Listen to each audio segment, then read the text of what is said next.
This is WWE superstar Drew McIntyre, and you're listening to the WWE Podcast. The champ is the one that everybody wants, me. It's going to WrestleMania. Claymore! Austin 316 says I just whipped your ass. This is my iron. You're going to acknowledge me. Welcome to the Monday Night Raw review. It is Tuesday, July 22nd, 2025. We've got some stuff to get through today, obviously, with Monday Night Raw and with the upcoming SummerSlam event that is less than 2 weeks away now, with the final build coming next week for WWE in the lead up to a first ever two-night SummerSlam show that's going to be, I think, a very, very big show. They want it to be, they need it to be, to justify the 2 nights. We have some new matches coming up for SummerSlam. We've got some nice build. We've got some good segments to talk about this past Monday night. Roman Reigns getting the pop he did. Jey Uso nearly matching the Roman Reigns pop, which was a bit surprising to me as far as how over Jey Uso still is, yet he doesn't feel like he should be champion. It's very, very conflicting for me, and I felt that way his entire run, even as world champion, that he's over. But he's over in a way that I've never seen someone be over but not feel like they're ready for a championship. It's very strange. And Jey Uso has somehow found that. And again, he's over, make a ton of money, yeet, all the rest, and it's still working for him. But I still believe Gunther is the right choice. And he has a big match coming up against CM Punk this coming PLE in just a couple of weeks. And they faced off for the first time this last Monday night. A fun little war of words there. Roman confronts Paul Heyman for the first time since WrestleMania. We had Rhea Ripley get involved in some tag team action. We had Rusev take on Sheamus, with Sheamus being victorious for the very first time, which was interesting.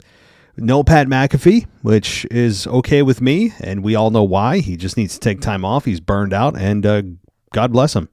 Take some time. Do whatever you need to do, man. Burnout is something I think most of us can relate to, and you do what you got to do. And I'm glad that he did what he did and took time. And I don't know when he'll be back because college football is about to start. Game day's coming around. He does a lot with football and college football and the NFL. And I don't know if he'll be back. I really don't. Maybe until Rumble when he comes back after football season concludes before the Super Bowl. So I don't know. I don't know, man. Who knows when we'll see Pat again? But I think Corey Graves is doing just a fine job on commentary. And to be honest, there is something that Corey Graves brings to the table, pun intended, I guess, that I don't think Pat McAfee does. For all the energy that Pat McAfee brings, for all of the antics and the pomp and circumstance and everything else he brings, he doesn't bring a level of he lacks a level of pure commentary professionalism. And I don't mean that as a slight, because he has his own way of commentating and bringing an energy that is infectious, and that's a very good asset to have. But Corey brings another piece to the table, another piece of the puzzle, and that is just pure commentary professionalism. He knows what to say, when to say it. He knows when to put something over. Corey, I don't think, gets the credit that he's often due because he's overshadowed by Pat McAfee. But I really have enjoyed the chemistry between Cole and Graves. I don't think there's really a beat being missed on Raw. So I want to give Corey Graves some credit because I think he... again, for a while, was overshadowed by Pat. But I want to give a shout out before we get going here to the latest patron. And, excuse me, the latest patron is Bicycle Mark, who became a member over the last day or so. So thank you, Bicycle Mark. I hope you enjoy your ad-free experience. And if there's anything that you need or would like to hear on the show, let us know. And that goes for everybody on Patreon. And if you want to get on Patreon and join us, patreon.com/WWE podcast is the place to go. Now, I do have another Patreon channel. It actually has nothing to do with politics. It has nothing to do with wrestling. It's a completely new venture that I'm moving into, and I just uploaded my first video where we cover stories that are creepy, eerie, but real. And I think there's a market for that. And if you would like to listen to that, we just started the YouTube channel. So you can be our first subscriber. I mean, we literally just published it. We have a YouTube channel or a Patreon, as I said. And the Patreon, if you'd like to join us, it's called Real Eerie Truth. So search for Real Eerie Truth on Patreon at patreon.com/Real Eerie Truth. You can check us out. We have, for the very first one, it's a story about a ghost, if you believe in such things, but it's a true story. It's nobody, this isn't a Hollywood epic. And we published that over the last day or so, and just kind of trying out something new that I really enjoy. And that's it's a little bit of cryptid stuff that we'll get into, and Bigfoot, and yes, real stories that are about Bigfoot and alien abductions. That, again, whether you believe these stories are true or not, they're true from the person that's telling them. So that's the angle we're taking. Even if you think that all Bigfoot and aliens and ghosts are all nonsense. But the point is, we're publishing the stories out there through a unique perspective and using a little bit of AI in the videos that I think you'll enjoy. If you like that kind of thing. Murder, too. We'll get into some murder and near-death experiences that people have had, and hopefully enjoy it. Again, it's called Real Eerie Truth if you want to check us out at Patreon or YouTube. Alrighty, well, let's get into it. Monday Night Raw, that's what you're here for. You're not here to hear me plug my other shows, my other ventures. So let's get into it as we dive into Monday Night Raw. Let's talk about the beginning of the show. It opened with a recap of Punk winning last week's gauntlet match to earn a shot at the world title at SummerSlam. Michael Cole checked us in and talked about how we're in Houston and we're nearly 13,000 in attendance at the Toyota Center. And Dominic Mysterio handed the keys to Judgment Day's SUV to AJ Styles, who is dressed like a valet. Dom made a quick exit. Cole said we'd find out whether Dom will be cleared for SummerSlam at some point tonight. CM Punk comes out, and he recalled winning last week's gauntlet match and said Gunther is one of the best wrestlers in the world. Said he couldn't promise a win, but vowed he would not quit and would give the fans everything he has.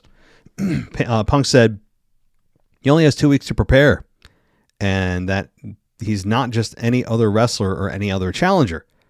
I'm the best in the world. And the Gunther comes out, and Punk and Gunther stared at one another. Gunther raised the mic to speak, and the fans were chanting, "You tapped out." Gunther said he didn't plan to insult Punk or create any drama. Gunther said they were both there not to make friends, but to make money and win championships. God, I love that. Gunther said Punk considers himself the best in the world, just as he considers himself the best in the world. And Gunther said they both have big egos. But the difference is that his ego, meaning Gunther's, is justified. Gunther said it's not based on what the fans think, it's based on results.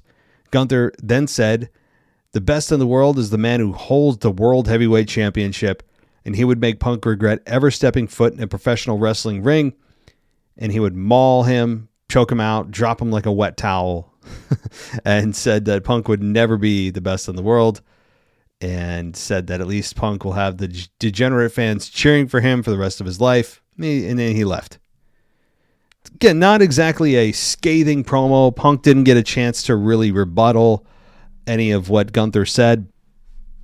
But they have a little bit of war words here. More to come next week. Maybe a sit-down interview even would be fine. I don't need these two having any physical altercations at all before SummerSlam. There's no need for it. This is not about personal issues. This is about a championship. These two, I would imagine, are going to be pretty professional in their approach the next week or two. I could be wrong, and there could be just pull-apart brawls, as there have really been overused over the last couple of years. So we could have the pull-apart brawl, and they just keep fighting, and then pull-apart brawl for 40 minutes. I hope not. There's no need for that here. I would like this to remain just about words and who's going to win and why and what it means to each man to win or retain in Gunther's case.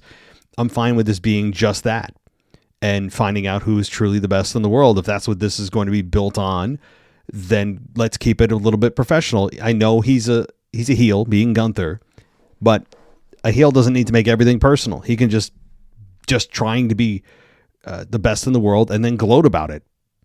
That's it. All right. So again, nothing extraordinary here from Punk, which is a bit rare. I mean, I could have cut the promo that Punk cut.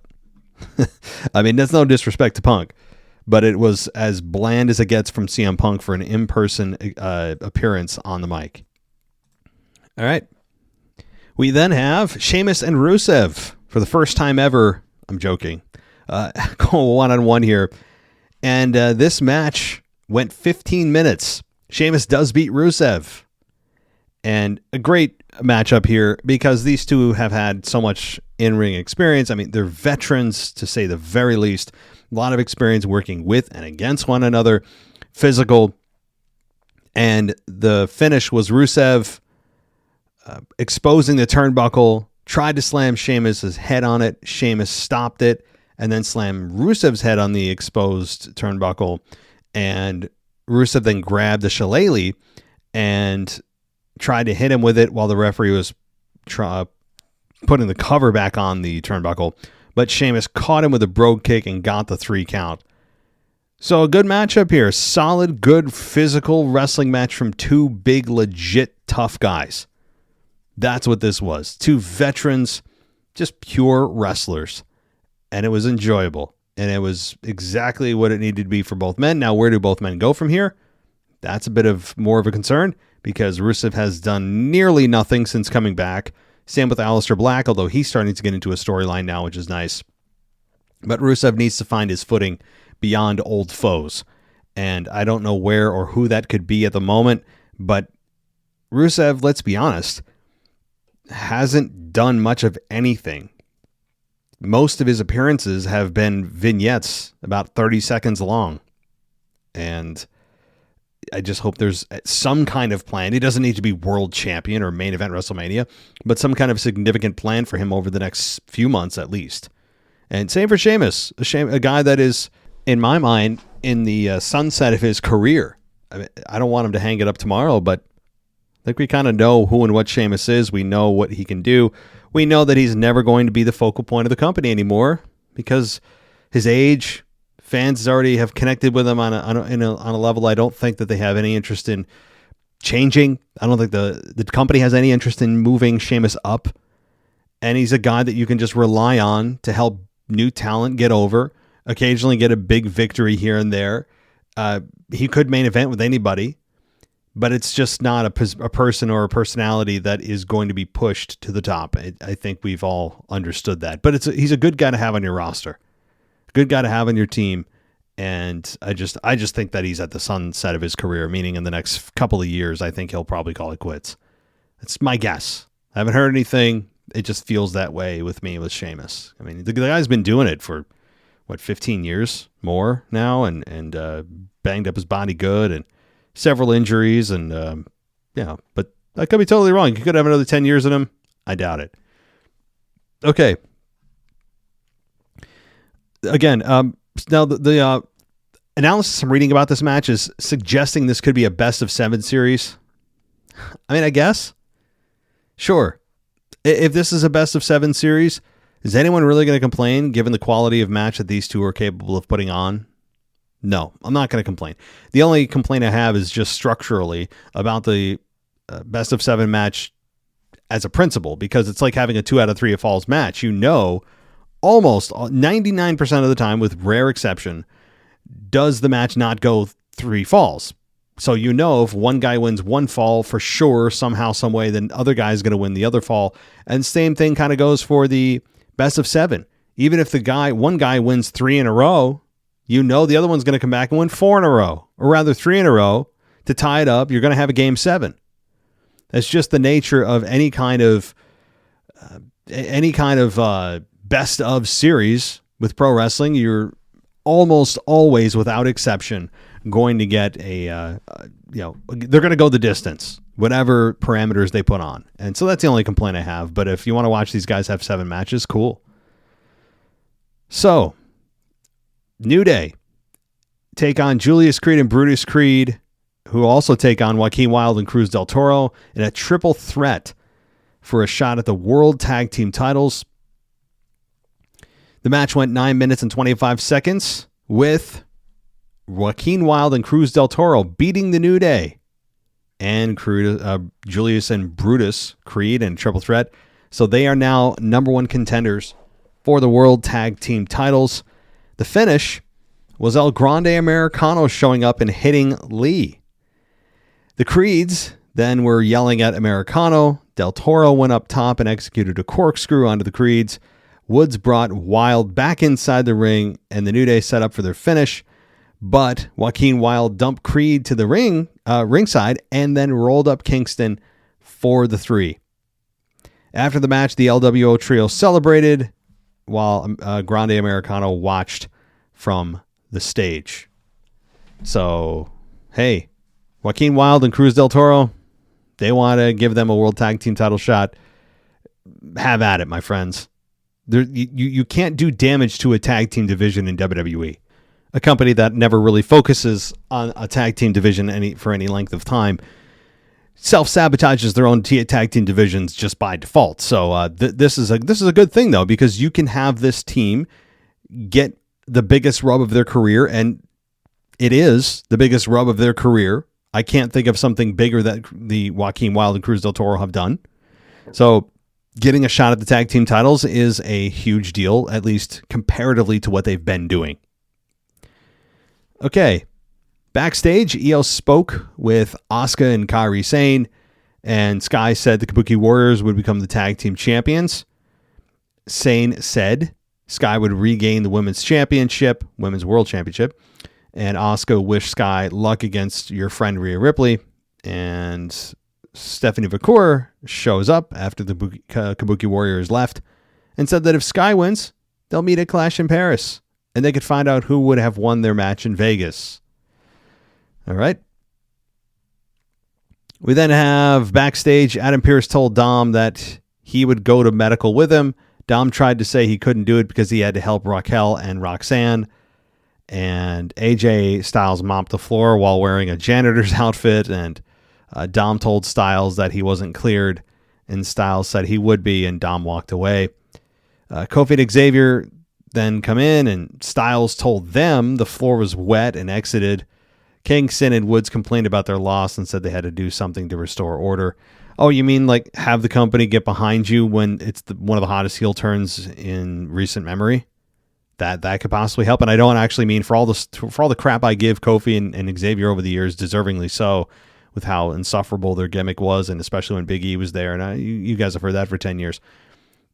They have absolutely no fault here in how WWE followed up with their heel turn with Big E over the last, from 6 months ago or longer now. They talk about dropping the ball. I mean, creatively, they dropped a 50-pound weight on their toes. I mean, they had one of the hottest heel teams for a team you never thought would turn heel, much like Cena. You never thought you'd see it, and you saw it. And it led to absolutely nothing with no follow-up at all. None. And it's quite embarrassing for Xavier and Kofi, to be honest. And more Xavier, because Xavier, we've seen glimpses of his ability as a single star, and every time that they give him a chance, he shines. I think Xavier needs to split. I don't need to see a feud with Kofi. They can just kind of amicably split and have them not feud and fight, and that's fine. Just have Xavier go off on his own. Xavier is more than capable. I don't need to see these two attached at the hip forever. I need to see Xavier in a singles role. It's time. If they're not going to do anything significant with these two as a tag team, heel team, then move on, because they're wasting time. They're wasting time. That's what they're doing. Okay, Grayson Waller shows up and told Kingston and Woods that A-Town down. Waller referred to Theory as dead weight. And Waller said if New Day is looking for an ace, he's now a free agent. Kingston and Woods were confused, yet told Waller that they loved it. So yeah, great. A-Town Down Under is done, I guess, in the most unceremonious, anticlimactic way. A-Town Down Under is over. We saw that for a better part of a year now being teased, and there was a lot of suspicion that it was meant to push Austin Theory as a big babyface, and that never materialized. And it has just been teasing. They don't like each other. Something weird happened here. They're going to have a big turn. Nothing. It's just, backstage, and we're not together anymore. Which, again, it's believable, but you push it on TV as something that could happen. And they did nothing with it on TV. They just quietly split them backstage. We'll see if that holds. All right, so Becky Lynch comes out and told the fans that to put some appreciation on her name, and she said she could be at the premiere of my new movie, Happy Gilmore 2, but instead she was in Houston, and she called out Lyra, and Valkyria made her entrance, and Lynch said their match trilogy would end at SummerSlam, and she recalled saying she would never challenge for the title again if she lost the previous match to Valkyria, and then she challenged Valkyria to accept the same stipulation as challenger. Lyra accepts, but she called for the match to have no time limits, as if that's ever a thing, or disqualifications, saying there must be a winner. Well, when has there not been a winner? Lyra is asking for no disqualifications, no time limits, so there's no winner, but every single match that they've had before has had a winner definitively. Sure, there may have been some weird stuff going on, but yeah. I mean, actually, you're opening yourself up, Lyra, by allowing no disqualifications. That means anyone can interfere. So that's actually less credible to the winner if there's interference, but you're opening the door for that to happen. Kind of a weird justification there, but Lynch kind of agreed, and Valkyria said she'd see Lynch at SummerSlam and drop the mic. Now, up until this point, the crowd was just not excited about this. You could hear the groans, and groans in a way that weren't directed at heat towards Becky necessarily, but just we're getting this again type of groan. The promo felt a little bit forced. I like Lyra's new personality, but lack of a better word, the acting from Lyra and even Becky was not great here. It felt like these two were forced to dislike each other, at least when this promo happened here. And if you had no context of their previous rivalry, you'd be like, what? Why do these two hate each other again? Why are they suddenly yelling at each other? And they just have no no real platform to stand on as to why they hate each other so much. And it felt very forced. And the crowd wasn't buying it. It felt like the crowd wasn't believing what they were seeing in a bad way. That's the vibe I got. Now, Lynch said that Valkyria has disrespected her, but she would not let her disrespect the gravitas of the match. That's when the crowd really just goes, okay, can we stop talking about this match? It felt like that. I could be wrong, but this was the fans' displeasure with the match itself. Not with Becky Lynch.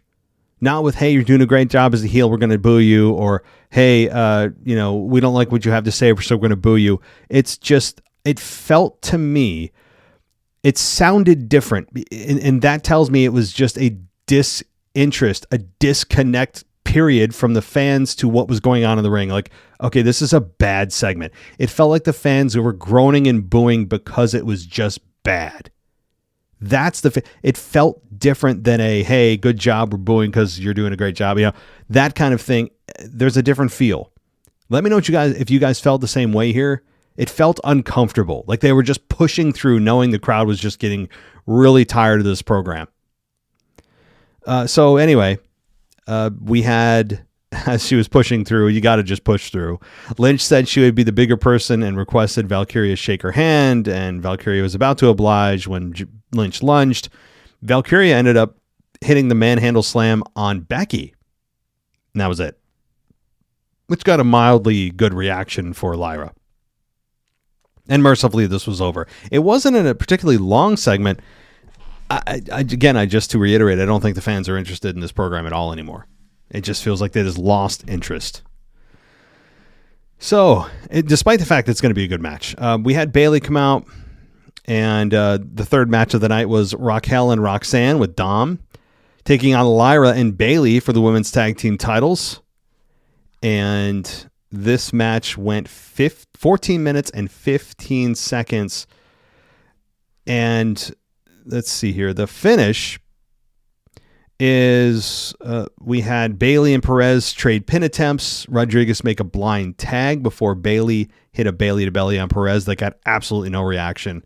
And Rodriguez put Bayley down with a Tejada bomb again that didn't look good, and got the 3 count. And this was there was a lot of stuff happening here. Raquel and Roxanne defeat Lyra and Bayley, as I said, to retain the women's tag team titles. And Bayley, you thought that she was just about to get some momentum here, and she doesn't. Bayley also isn't getting a lot of mic time, but it's better than her leading up to WrestleMania season, which they just completely left her off of. So we'll see if there's actually any kind of significant plans in store for Bayley. Right now, she's just kind of meandering in the tag team division, which is the lowest of all divisions in the entire company. And I mean that in the way that it just is the way that WWE treats it anyway. So let's see here. We had Sami Zayn interviewed by Jackie Redmond, and Redmond said she was surprised to see Zayn. Zayn admitted he probably could have used more time, but he wasn't letting everything with Karrion Kross drag on. Zayn said Kross was getting in the way of his goals. He said he could have been in the gauntlet match last week, but Kross took away his opportunity. And that's when we had Sami Zayn versus Karrion Kross.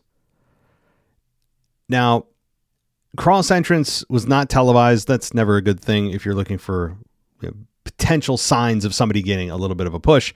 When they completely skip your entrance, that's not a great sign, but you have a singles match on Raw, which is more support for you getting a push. Again, if you're a Karrion Kross believer, if you believe that he has something to give and more than the company has shown thus far, you look for little things like this. All right. Now, the match went 10 minutes and 5 seconds with Karrion Kross beating Sami Zayn. That's a big deal, but here's how it finished. We had Scarlett pull a pipe from underneath the ring.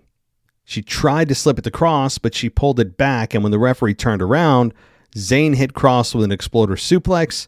Zayn then sold his ribs and was examined by the ref, allowing Scarlett to hand Kross the pipe. Zayn set up for a haluva kick, but Scarlett grabbed his foot. As the referee was scolding Scarlett, Kross hit Zayn with the pipe and got the victory. 10 minutes, 5 seconds. Did look like Kross got a bloody nose when he took the exploder suplex, which, obviously hope he's okay, but if it's just a broken nose, I mean, not that anyone wants one, certainly one that's something that can be healed up fairly quickly and shouldn't keep him out of action.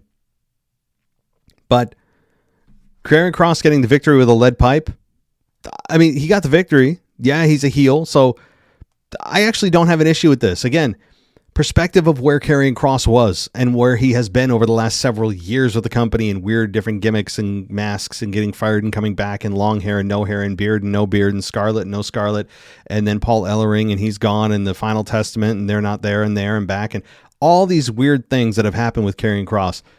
He's on a path at least. Sami Zayn is his dancing partner, and I am very curious as to when Karrion Kross is done with Sami, where do they go with Karrion Kross? Again, I know I'm projecting forward with a lot of these men and women that I'm talking about in Raw, but I always think forward, look ahead. What could they be doing? What are they setting up for? Does it look like this person's getting a push or not? I don't know if Karrion Kross is in that position, but for a night, he got a victory over a major star in the company. And Sami Zayn was also mentioned later in the show. We'll talk about that. So backstage, Adam Pearce and AJ Styles waited outside of the trainer's room door and said that he had more paperwork to complete. Dom hit Styles from behind with the Intercontinental belt and said he was medically cleared and would see Styles at SummerSlam.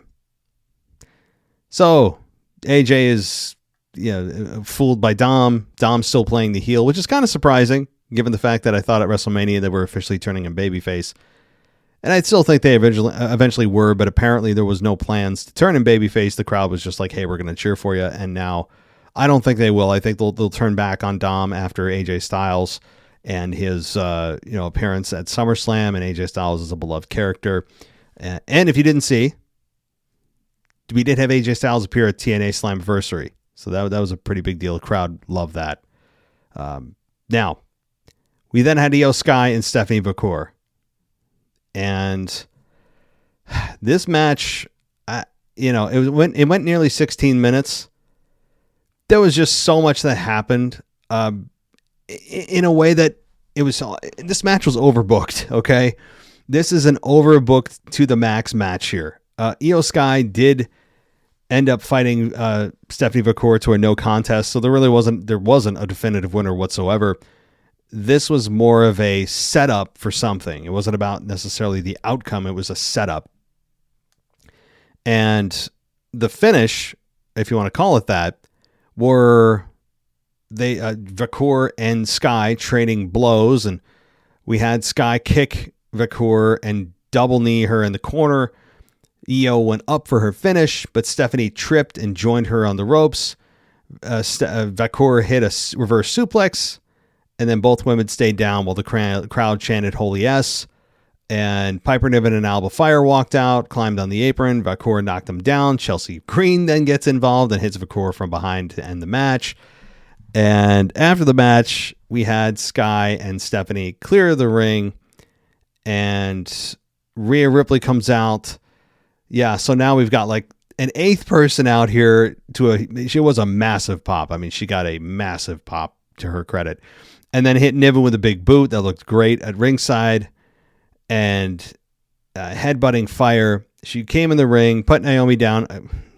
If I'm going to get nitpicky, pretty bad looking Riptide. Naomi rolled out of the ring. Sky and Vacour took shots at Green. And, Green got hit with a bad Riptide. And Ripley stood with Sky and Vacour while her music played. Okay, a lot happening here. Too much, I think. But Rhea getting the setup here.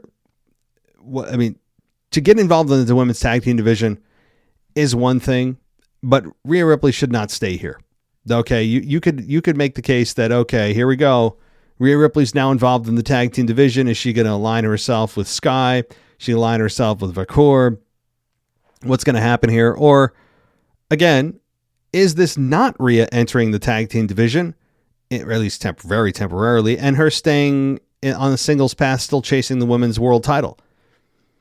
I mean, you can make a case either way, but right now I still believe that Ripley should stay out of the tag team division at all costs. It's a cancerous division to be in, and it's never good to actually carry those belts, as we've seen.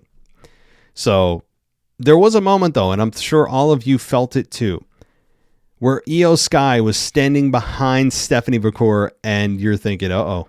Right before Naomi attacked her, right before Naomi attacked Io that pushed her into Stephanie, you're thinking, uh-oh, here we go. Io's turning heel. There was that moment. It was perfectly set up, and it didn't happen. And maybe that was on purpose. Maybe it wasn't, but I'm sure you thought it, and I definitely thought it as well. I go, oh, here we go, heel turn. And it was not to be.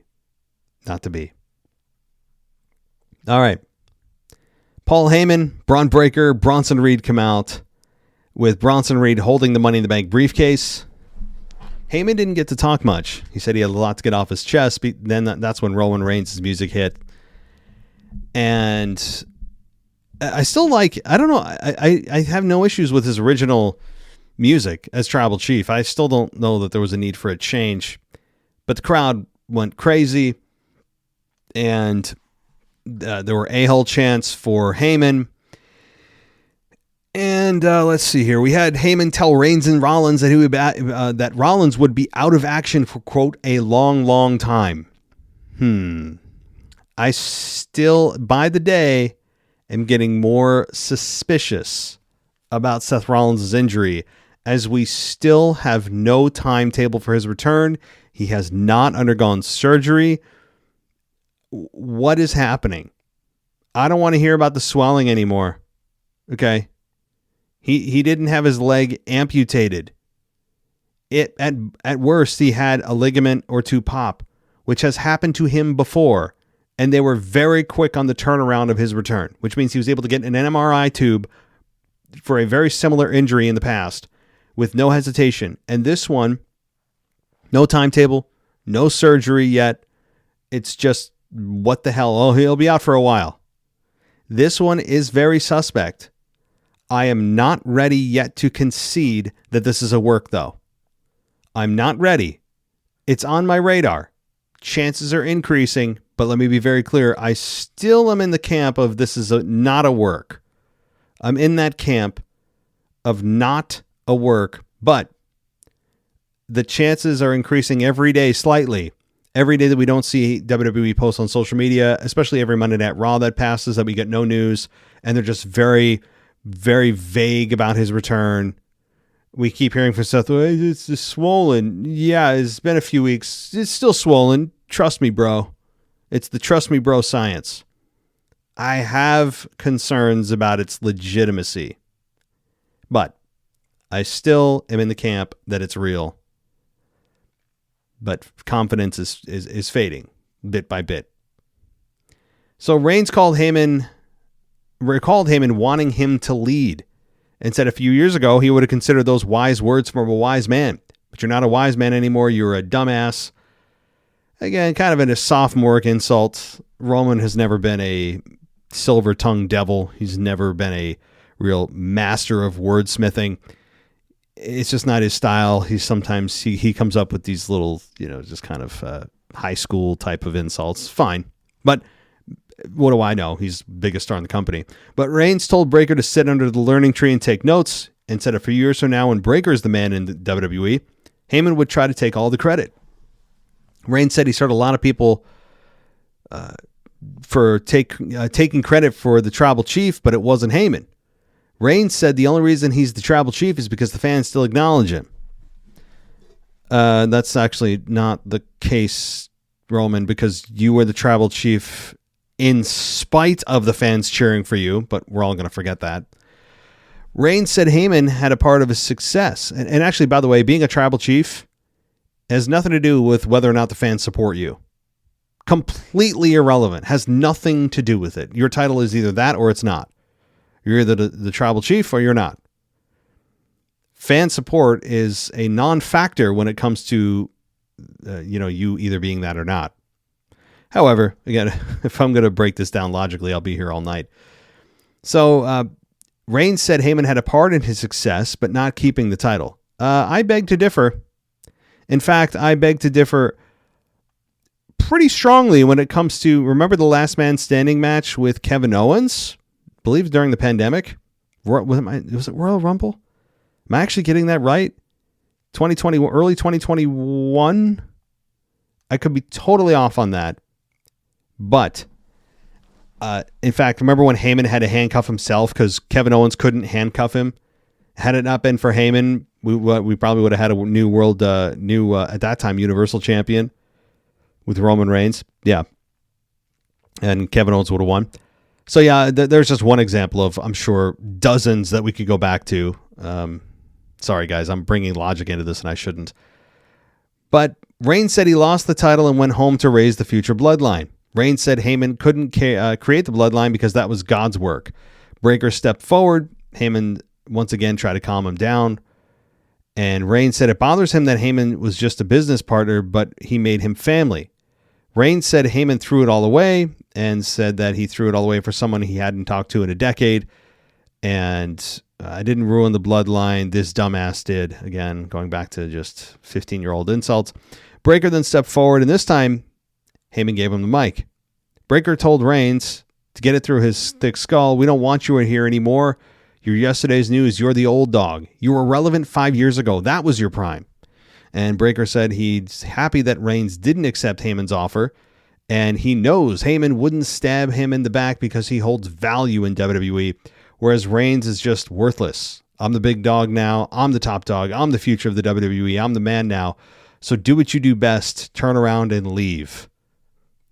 Again, probably the best promo. I mean, it definitively, objectively was Braun Breaker's biggest and best promo to date in his career. By far. A career promo-defining night for Breakker. And that's a great thing. So Reigns took a step back and said, I had to be completely honest. I didn't hear any of that crap you just said. And he wanted to tell Breakker to check if his mic was working, and he tossed him the mic, and that's when Reigns hit Breakker with a Superman punch. Reigns then beat down Reed, and eventually the numbers game got to him. Jey Uso comes out to a massive pop through, as you would imagine, I think it was 17 super kicks. I'm being a bit facetious. I think it was like 3 or 4 or 5. But Jey dropped Breakker with a series of punches. Reigns and Jay hit perfect simultaneous spears, and Jay's music played as he helped Roman Reigns to his feet. And we had Lee Fitting and Paul Levesque as executive producers of credits of the show, making sure those come up, which again, I do not like. Small thing. I don't need to see it because that is a reminder. This is a produced television show. I know who's running the company. We don't know. Most of us don't know who the hell Lee Fitting is, but now we only know him as the guy that also pops up with Triple H as part of creative.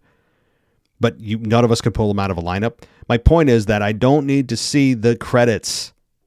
This is not it is an episodic TV show, but I don't need to be reminded that it is. Do they even understand what magic of pro wrestling is anymore?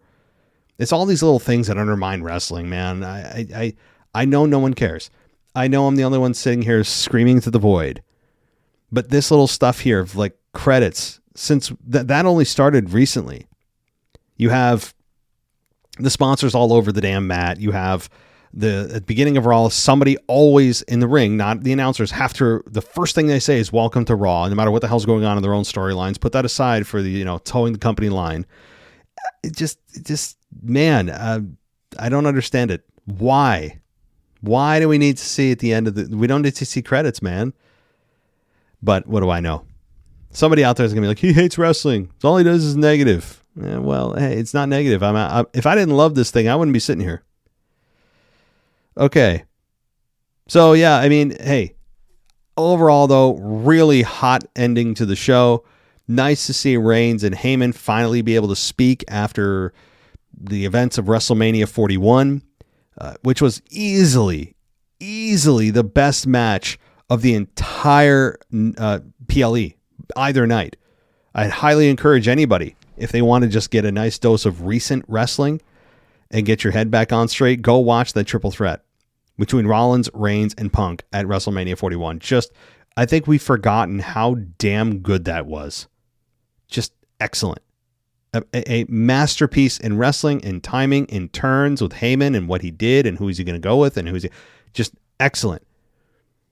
The holy S moments, the near falls, the chemistry, all of it, just pure magic. So I highly recommend anybody go, and if you want to reset yourself with some recent wrestling, go watch the night one main event. So, but again, as far as Raw goes for breakout promo performance, want to see more. Give me more. Maybe Bronson Reed can have his moment in the coming weeks as well.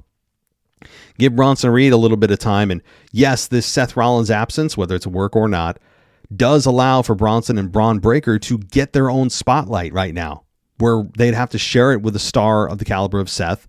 And Bronson and Braun would have to pick and choose their little spots of moments in the sun. But now, with Seth gone, and Don't get me wrong. Seth being gone is still an ultimate net negative for this whole thing. But the positives, if you're going to be an optimist, is that Bronson and Braun get the spotlight much more than they otherwise would have. And they're going to see if they can sink or swim. And right now, Bronson Reed and Braun Breaker are both swimming, particularly Braun Breaker, who is just on fire right now. And seeing Bronson in there as well, holding the briefcase. He's still intimidating. I do need to see and hear more from him on the mic for sure. But Bronson Reed and seeing Roman Reigns and Bronson Reed go face to face is a lot of fun.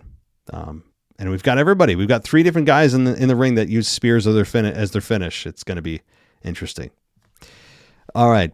So that was my Monday Night Raw review. And again, if you guys want to go ad-free, patreon.com/WWE podcast, or check out my new show. Again, I've uploaded one video, and that was, I did that. When did I do it? Last night? Night before?